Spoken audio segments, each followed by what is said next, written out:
তারা সল্টলেক পূর্ত ভবনের পাশে এই যে বিভিন্ন জায়গায় এরা বাসা তৈরি করেছিলেন, স্থায়ী বাসস্থান তারা করছিলেন, এটা কি ঠিক ছিল? আমাকে একটু ঠিক ভুলের কথা বলুন, আমি তারপর এসআইআর নিয়ে আসছি পরে। না, আমি প্রথম প্রারম্ভিক তোমার যে বক্তব্য ছিল তার থেকে 3টে পয়েন্ট একটু বলে নিই। যে আমার প্রথম প্রশ্ন হচ্ছে, যারা চলে যেতে চাইছেন তারা ঢুকলো কেমন করে? না ঢুকলে তো চলে যাওয়ার প্রশ্ন আসতো না। আমি জানি আপনি এটা করবেন এবং সেই কারণের জন্য আমাদের একটা প্রস্তুতি আছে, যেটা আমরা পরে দেখাবো, যার জন্য আগামীকাল থেকে অন্ততপক্ষে এই কথাগুলো হয়তো আপনাদের মানে ঢুকলো কি করে। তার মানে আপনি তো এটা জানেন যে প্রায় 2700, আমি জানি সম্রাটদা যথেষ্ট পড়াশুনো করে আসেন, শিক্ষিত মানুষ, আলিপুরদুয়ার থেকে শুরু করে কোচবিহার হয়ে, দিনাজপুর হয়ে, মালদা হয়ে, মুর্শিদাবাদ হয়ে, নদিয়া হয়ে, উত্তর 24 পরগনা, দক্ষিণ 24 পরগনা হয়ে একেবারে সুন্দরবন পর্যন্ত এই যে বিরাট এলাকা, সম্রাটদা ল্যান্ড টু ল্যান্ড যুক্ত। আপনি বলবেন তাহলে বিএসএফ কেন নেই ওখানে? আচ্ছা সম্রাটদা, বিএসএফ এর পক্ষে বা রাজ্যের পুলিশের ক্ষেত্রে ইন্ডিভিজুয়াল ম্যান মার্কিং করা আদতে কি সম্ভব? আদতে সম্ভব? আমি আপনাকে জিজ্ঞেস করছি, একজন বাইরের মানুষ বিএসএফ ঢুকিয়ে দিল আর রাজ্য পুলিশ আর রাজ্যের ডিআই হাতে দরবেশ খাচ্ছিল, এটাও তো নয়।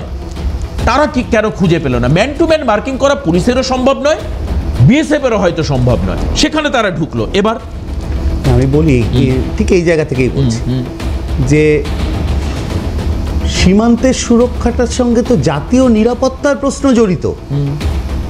আমাদের ট্যাক্সের টাকায় বিএসএফকে ডেপুট করা আছে, তাদের প্রাথমিক দায়িত্ব পড়ে।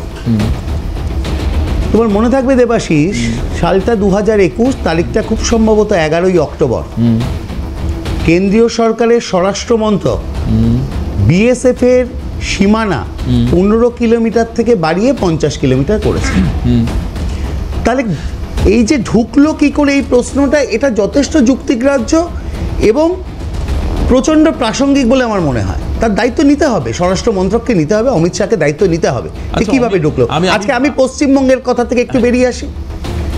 মোট 8টা রাজ্য কভার করছে সীমান্ত আমাদের পূর্ববর্তী জায়গায়। তো সেখানে দেখা যাচ্ছে যে গত অক্টোবর মাসে ত্রিপুরায় প্রায় 15 দিনে 22 জনকে বাংলাদেশি আটক করা হয়েছে। ওখানেও তো ঢুকেছে, ওখানেও তো বিএসএফ ছিল। আমি তো আপনাকে এটাই বলছি, আমি জানি না কেন বোঝাতে পারছি না। আপনি যেরকম ত্রিপুরাতে তো 2018 থেকে বিজেপি প্রশাসন রয়েছে, মানে স্টেট প্রশাসন। আমি বলছি না এটা রাজ্য পুলিশ করতে পারে। একজন বাংলাদেশি যেহেতু ভাষাগত সাজুস্যতা, তার দৃষ্টি মানে তার দেখা, তার চেহারা যেহেতু আমাদের মতোই, আমরা বরঞ্চ রাজস্থানীদের চিনতে পারি তাদের পোশাক দেখে। না এখানে কিন্তু বাংলাদেশিদেরকে আইডেন্টিফাই করা ভেরি ডিফিকাল্ট। এই কারণের জন্য স্টেট মেশিনারি ফেল করছে। আমি একটু বলি তোমাকে, আমি শেষ করিনি, আমার ওটা বক্তব্য ছিল না। ত্রিপুরারটা বক্তব্য এটা ছিল, তখন যখন তাদেরকে প্রশ্ন করা হয়েছিল যে আপনারা ঢুকলেন কি করে, তোমার মনে থাকবে বক্তব্যটা, যে তারা বলেছিল যে বিএসএফ কে 2000 টাকা দিয়ে ঢুকতে হয়েছে।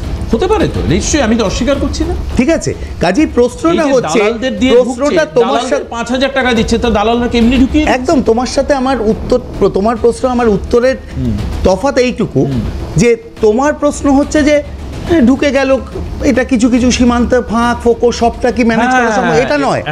আমার উত্তর কিন্তু এটা নয়। নজরের সামনেও ঢুকছে, ঠিক ঠিক ঠিক, বাস্তব, আমি মানছি। আমার প্রশ্ন হচ্ছে, ঠিক নজর এড়িয়ে যারা ঢুকে গেল তারা ঢুকলো, কিন্তু যারা 2000 টাকা দিয়ে ঢুকলো তার দা কেন্দ্রীয় স্বরাষ্ট্র মন্ত্রক নেবে না বা অমিত শাহ নেবে না? বেশ, আমি একটু অমিতাভদার কাছে, যে অমিতাভদা আমাদের সঙ্গে রয়েছেন। অমিতাভদা, ঠিক, একেবারে ঠিক। আমি জানতাম অনুষ্ঠান শুরু করবার আগে এই বর্ডার দিয়ে কেন ঢুকবে। আমি মানে বিশ্বাস করুন, আমি আমার টিমের সঙ্গেও কথা বলেছি যে তৃণমূল আজকে প্রথম এই জায়গাটাই বলবে যে কিভাবে বর্ডার দিয়ে ঢুকলো। কিন্তু তারপর একটা লোক এই বাংলায় ঢুকে শুধু বনগাঁ স্বরূপনগরে থাকলো না অমিতাভদা, ধীরে ধীরে বনগাঁ লোকাল ধরে, হাসনাবাদ লোকাল ধরে তারা কলকাতায় চলে আসলো, capital city of Bengal Kolkata. সেখানে তারা বসতি তৈরি করলো, বছরের পর বছর তারা বস্তি তৈরি করে থাকলো। দাদা শুধু থাকলো না, তারা কি করলো জানেন?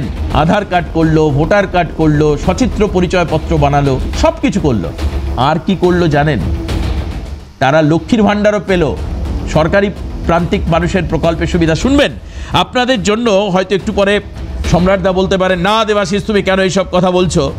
আজকে বাংলাদেশ থেকে অবৈধভাবে আসার পর এই রাজ্যে 500 টাকা নয়, ইনক্রিমেন্টের 1000 টাকাও পেয়েছেন। ভদ্রমহিলার নাম রোকেয়া বিবি। কি বলেছেন সাংবাদিকের প্রশ্নের উত্তরে একবার দেখাই, তারপর অমিতাভদার বলতে সুবিধা হবে। রোকেয়া বিবির বক্তব্য একবার চালাও, আমার টিম চালাবে রোকেয়া বিবির বক্তব্য, শুনবো আমরা। আপনাদের বাংলাদেশে কোথায় বাড়ি? সাতক্ষীরা জেলা, সাতক্ষীরা জেলা, আশাশুনি থানা। আচ্ছা, এখানে কোথায় থাকতেন? এখানে থাকতাম সল্লেকে, কলকাতা সল্লেকে। হ্যাঁ, কাগজ করতাম, বাসা বাড়ি কাজ করতাম, বোতল টোতল করতাম, কেসলার কাজ। ওই সবে করিলাম। টাকার বিনিময়ে না। আর ব্যাংকের অ্যাকাউন্ট করেছিলেন? ছিল। আচ্ছা, বলছি আপনারা তো গরিব মানুষ, তাহলে লক্ষ্মীর ভান্ডারে কত টাকা পেতেন? 500 টাকা পেতাম প্রথম, তারপরে কয়েকদিন 1000 টাকা দিল। আচ্ছা, ভোট দিয়েছিলেন?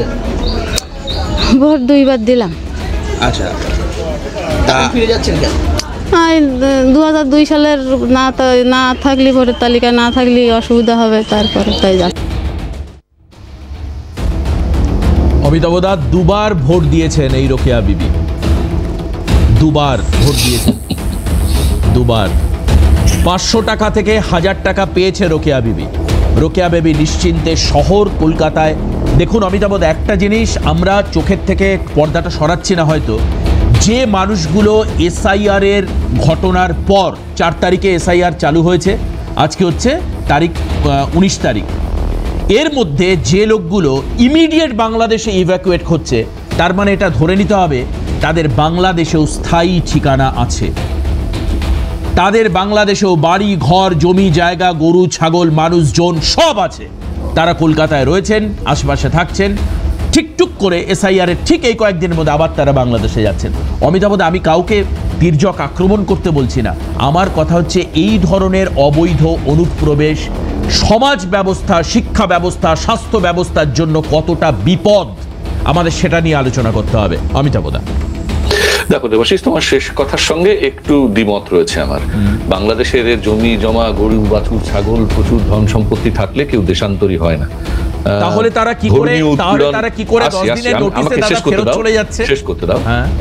এদের হয়তো মাথা গোজার ঠাইটুকু রয়েছে, তাও আত্মীয় স্বজনের শরিকি ভাগাভাগি অংশ হয়ে যাওয়া, ঠিক আছে, সেটা আলাদা প্রশ্ন। প্রশ্ন হচ্ছে কেন একটা দেশ থেকে আরেকটা দেশে মানুষ দেশান্তরী হয়? তার মূলত কারণ হচ্ছে একটি অর্থনৈতিক কাঠামোর দুর্বলতা। বাংলাদেশে মজুরির হার, বাংলাদেশে কর্মসংস্থানের যে অভাব, তার জন্যই আর একটু কর্মসংস্থানের অধিকতর সুযোগের জন্য তারা কাঁটাতার পেরিয়ে ঝুঁকি নিয়ে এপার বাংলায় চলে আসেন, এবং তারা বলছেন কি ধরনের কাজ তারা করেন। প্রশ্ন হচ্ছে তাহলে পশ্চিমবঙ্গে এতদিন যারা এই কাজটা করতেন তারা কোথায়? তারা চলে গেছেন আরেকটু বেটার মজুরির খোঁজে ওই দেশের বিভিন্ন প্রান্তে, দিল্লি, হরিয়ানা, কেরালা ইত্যাদি নানান জায়গায়, এবং যাদেরকে বাংলাদেশি সন্দেহে ধরে বাংলাদেশে পাঠানোর চেষ্টা করেছিলেন কেন্দ্রীয় সরকার, হাইকোর্টের সে হস্তক্ষেপে সে বাস্তবতা সামনে এসছে। অর্থাৎ কিনা অধিক মজুরির খোঁজে জীবন জীবিকার সংশয়ের জন্য বাংলা ছেড়ে পালাচ্ছেন এতদিনকার বাঙালি বাসিন্দারা, কারণ একটি সরকার আসার পরে তাদের নাভিশ্বাস উঠেছে বাংলায় থাকতে গিয়ে। অন্যদিকে বাংলাদেশের অর্থনীতিতে এই গরিব মানুষগুলোর নাভিশ্বাস উঠেছে বলে তারা স্বর্গরাজ্যের খোঁজে, স্বপ্নরাজ্যের খোঁজে এবারে এসে ঢুকছেন। অসাধারণ সরলীকরণ আপনি করে দিলেন।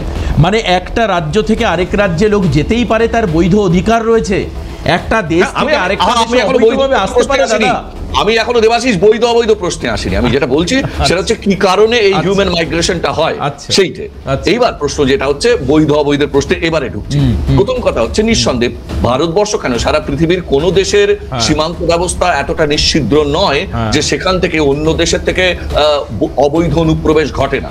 এমনকি জার্মানি, ইউরোপের বিভিন্ন দেশে এই অনুপ্রবেশ সমস্যাটা দীর্ঘদিন ভাবিয়েছে আমাদেরকে।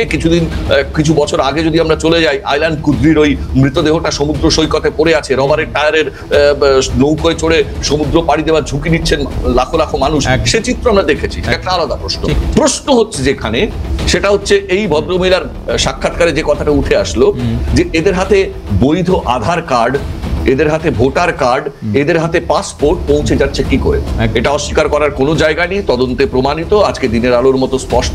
শাসক দলের ছত্রছায়ায় প্রায় কুটির শিল্পের মতো এলাকায় এলাকায় এই ধরনের জাল নথিপত্র তৈরির ফ্যাক্টরি তৈরি হয়েছে।